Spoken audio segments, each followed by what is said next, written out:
Omba pamoja nami maombi ya kumwomba Mungu akuinulie watu sahihi waliobeba majibu yako, watu sahihi waliobeba riziki yako, watu sahihi waliobeba hatima yako. Kuna hatima yako ili uifikie lazima ukutanishwe na mtu. Kuna majibu yako ili uyapate lazima ukutane na mtu fulani. Kuna mahali ili uweze kuona baraka za kimungu, kuna mtu ameshika riziki yako, ameshika fedha yako, ameshika utajiri wako. Tunaposema tunamwomba Mungu atubariki, atuinue, atutendee, Mungu anatenda na kutubariki kupitia watu. Tunaposema Mungu atusaidie tukae mahali fulani, jua mahali hapo kulikuwa kuna mtu amekaa. Ili uweze kufikia hapo unahitaji neema na nguvu ya kiroho ya kuweza kukufikisha mahali pale. Unaposema Mungu nibariki fedha, fedha yako hauko nayo wewe wala haiko mbinguni. Pesa yako, baraka yako na uchumi wako uko kwenye mikono ya watu. Uko kwenye mikono ya watu. Mungu anajua ni nani ambaye amebeba riziki yako. Mungu anajua ni nani ambaye amebeba baraka yako. Huyo akiguswa na Mungu, mahali popote atakutafuta na atakuletea riziki yako. Mungu anajua mtu ambaye utakutana naye, mtu mmoja tu ambaye atakuonyesha njia, mtu mmoja tu ambaye atasema kaa hapa, na baada ya kukaa pale utakuta mambo yako yote yanaenda sawa. Unahitaji mtu mmoja kwenye maisha yako ambaye atakuja kukutana na wewe. Huyo mtu atakwambia kwamba itakuaga hivi na inakuaga hivi, na ukafanya hivyo ukakuta mambo yanaonekana. Kama hujakutana na watu sahihi kwenye maisha yako, utahisi kwamba dunia yote ni mbaya, utahisi kwamba Mungu hayupo, utahisi wanadamu wote ni wabaya. Muombe Mungu akukutanishe na watu sahihi, watu ambao wamebeba majibu yako, watu ambao wamebeba matokeo yako. Kama hujakutanishwa na watu hao, utakuta unatumia muda mwingi kuhangaika, kuzunguka, kutumia muda mwingi na nguvu nyingi kwa sababu hujakutana na watu sahihi. Kuna maombi ambayo tunaenda kumwomba Mungu. Mungu atuletee waliobeba riziki yetu. Mungu atuletee waliobeba fedha zetu, pesa zetu, baraka zetu ziko kwenye mikono ya watu. Majibu ya maombi yetu yapo kwenye mikono ya watu. Tunahitaji Mungu aende akawaguse kule, aende akawasukume kutoka huko waliko. Haijalishi wako nchi gani, wako mazingira gani, wako eneo gani, wazilete baraka zetu mahali popote ambapo zilipo, zitujirie. Mungu anaposema kwamba utajiri wa mataifa utakujiria, manake kuna watu ambao wako mbali na wewe, lakini wamebeba majibu yako, wamebeba utajiri wako, wamebeba neema yako, wamebeba matokeo yako. Unahitaji kumwomba Mungu kutane nao. Unahitaji kumwomba Mungu akukutanishe nao na akupe kibali mbele ya macho yao ili wakuamini. Unaweza kuwa shahidi pamoja nami katika imani. Kuna mtu ambaye yuko mbali kabisa, lakini kwa sababu ya vile ambavyo Mungu amemsaidia, mtu anatoka mbali, anamtafuta yule mtu, anamfuata, anampelekea riziki. Anamtafuta kutoka mbali, anamfuata, anampelekea riziki yake, anampelekea matokeo yake. Nami nakuombea siku ya leo, Mungu akuinulie watu kutoka mbali. Mungu awainue watu watakao simama na wewe, watu watakao kuvusha kwenye pito hilo, watu watakao kuvusha kwenye jambo hilo ambalo ulisema Mungu na kuhitaji mwenyewe. Mungu anatenda kupitia kuwagusa watu waliotuzunguka, watu waliokuwa mbali na sisi. Mungu akiwagusa wale, matokeo kwetu yanaonekana. Mungu utaposema kwamba ametutendea, manake Mungu ametutendea kupitia watu. Mungu hawezi kushuka yeye mwenyewe moja kwa moja akakuletea mibaraka yako kama vile ambavyo unafikiria. Mungu anatuletea baraka zetu kupitia watu. Kwa hiyo unahitaji kuishi vizuri na watu waliokuzunguka. Unahitaji kutumia vizuri watu ambao Mungu anawaleta kwenye maisha yako. Najua ya kwamba kuna baadhi ya watu, wanapokuja watu wema huwa hawakai. Wengine mnaidiwa kwamba tutafanya hivi, itakuwa hivi, itakuwa hivi. Mipango inaharibika kabla mambo hayajatokea.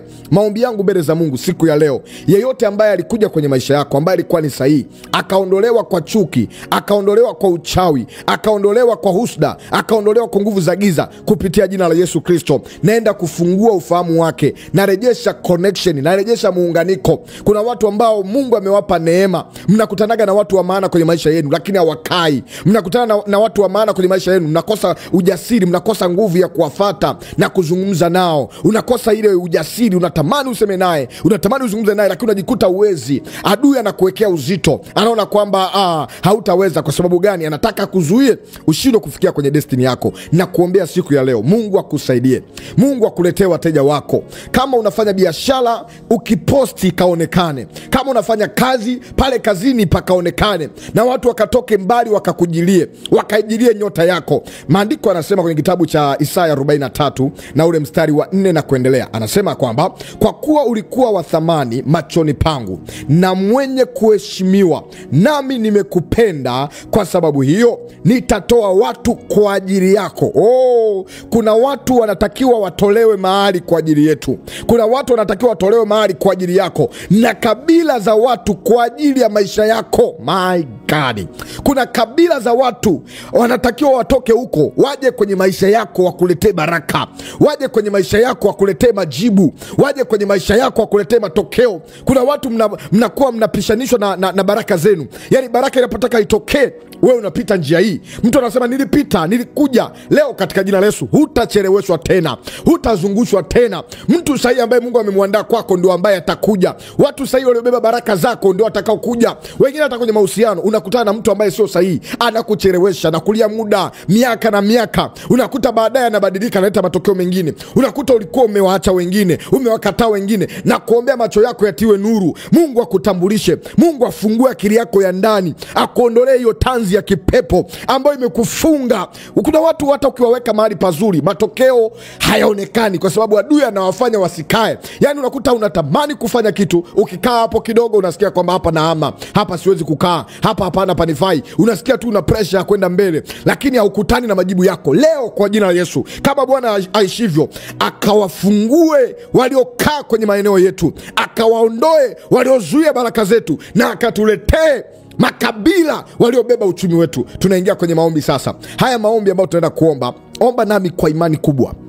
Funika macho yako, omba nami kwa imani kubwa, kwa sababu ni maombi yenye nguvu, ni maombi yenye hatima yako. Ondoa mawazo. Wakati mwingine uchungu unaweza kuzuia majibu ya kimungu. Unapoendelea kuomba na wewe jiunganishe katika imani. Ukisikia bomoa, ukisikia Mungu anakushuhudia kitu, nasikia msisimuko wa ndani, na wewe fanya vile vile. Ukisikia kuweka mkono kichwani, ukisikia kuomba kwa mikono, na wewe unaitumia mikono yako, omba pamoja nami. Kuna vitu vinafunguka katika ulimwengu wa roho. Bwana Mungu, namleta mtu huyu katika ulimwengu wa roho. Unamjua vema, unajua baraka zake, unajua nyota yake, unajua watu sahihi katika maisha yake. Baba, nami naingia katika ukurasa wa matokeo, ukurasa wa majibu. Na muhamisha mtu, na muingiza katika ulimwengu wa roho. Nami naamuru malaika wanaoshika na ufungulivu wa malango waingie sasa katika nafasi hii, wakafungue malango ya riziki, wakafungue malango ya wepesi, wakafungue malango ya watu sahihi kwenye maisha. Naamuru katika ulimwengu wa roho, kila kizuizi ambacho kilikuwa kinazuia usikutane na watu sahihi, watu wazuiliwe kwenye maisha yako, naamuru malango yako yawe wazi daima. Yeyote anayekuja kwenye maisha yako ambaye ni mtu sahihi, akakutanishwe na wewe na watu wabaya ambao wanakuja kwenye maisha yako ili kukuumiza, naamuru waondoke kwa jina la Yesu. Yeyote ambaye amekuja kwa ajili ya kuyaumiza maisha yako, asikae pamoja na wewe, aondoke by force by fire, akuachie kabisa, ayaachie maisha yako. Kuna watu wanakujaga kuyaumiza maisha yetu, naamuru waondoke. Kuna watu ambao tuko nao karibu, kumbe ndio wanaozuia baraka zetu, wanazuia malango yetu. Kuna wengine tumeambatana pamoja nao, tunaona ni watu wazuri, ni watu wa karibu, kumbe wanatumika na shetani. Mungu afungue macho yako ukaweze kumuona, na siri iliyokuwa nafichika kwa siri ikafichuke kwa jina la Yesu. Na kuombea mahali ulipo, kila nguvu ya giza ambayo inaweka kizuizi kwenye malango yako ya watu sahihi, kwenye malango ya kutanishwa na watu wa maana, watu wa baraka, na fungua hayo malango kwa jina la Yesu. Maana imeandikwa kwenye Isaya 60:11 ya kwamba malango yako yatakuwa wazi daima. Anasema kwamba mchana na usiku. Nami naamuru katika ulimwengu wa roho, kila roho ya giza inayozuia malango iondoke kwa jina la Yesu. Ewe pepo unayezuia malango ya mtu huyu, unayezuia kibali cha mtu huyu, unayezuia watu sahihi kwa mtu huyu, naamuru toka kwa jina la Yesu. Maana imeandikwa utajiri wa mataifa tutujiria. Na zaidi sana Isaya sura ya 61, sura 61 mstari wa 6, anasema bali utakula matunda na baraka na uchumi wa mataifa. Nami nakuapisha wewe pepo unayezuia mtu huyu asile baraka zake, asile matokeo ya kazi yake ya mikono, asile kazi yake, asile furaha yake, na kuapisha toka kwa jina la Yesu. Kila nguvu ya giza inaondoa watu wa maana, inaovuruga mipango, inaovuruga malengo, na ikuachie kuanzia sasa, na ikuachie kuanzia sasa, na ikuachie sasa. Ewe roho ya giza toka, ewe pepo ungua sasa. Natuma moto, natuma moto, natuma moto, na achilia moto katika jina la Yesu. Naamuru moto kwa jina la Yesu. I command fire, I command fire, I command fire in my name of Jesus Christ. Toeka kila mipango ya giza, toeka kwa damu ya Yesu,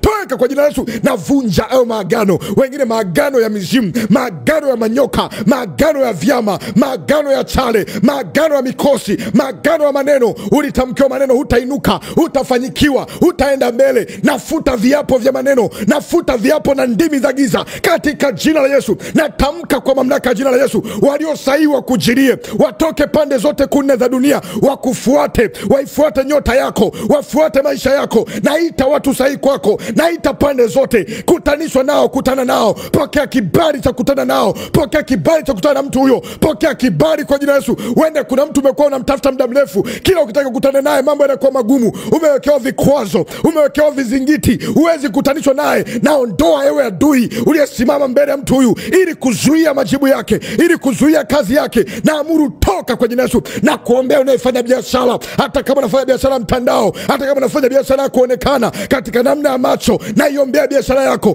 ipokee kibali. Wale maadui wa biashara, wale watu ambao wako kinyume na biashara yako, naamuru wapigwe kwa jina la Yesu. Waachie biashara yako, waachie kazi yako, waachie uchumi wako, wakuachie pale ofisini. Natamka kibali chako, natamka kibali chako. Pokea kibali ukang'ae na kumeremeta. Pokea neema ya makazi makubwa, pokea neema kutana na watu wakubwa katika jina la Yesu. Unayetafuta ndoa, Mungu akutanisha na mtu sahihi. Imetosha kucheleweshwa, imetosha kuzuiliwa, imetosha kufungwa, imetosha kuwekwa hapo. Naamuru funguliwa ewe pepo la kucheleweshwa, ewe pepo la kucheleweshwa, roho ya kusindikiza wengine wanafanikiwa, unabaki pale pale. Naamuru kuachia kwa jina la Yesu. Naita kibali chako. Kuna watu mna neema kubwa, mna nyota kubwa za maisha, mnafaa kufika mbali, lakini biashara zenu zimekuwa na zuba, zimekuwa na cheleweshwa, zinakaa muda mrefu stock, na muda mrefu kwenye mazingira yale. Na kataa kwa jina la Yesu na kufungulia connection. Pokea connection ya watu sahihi,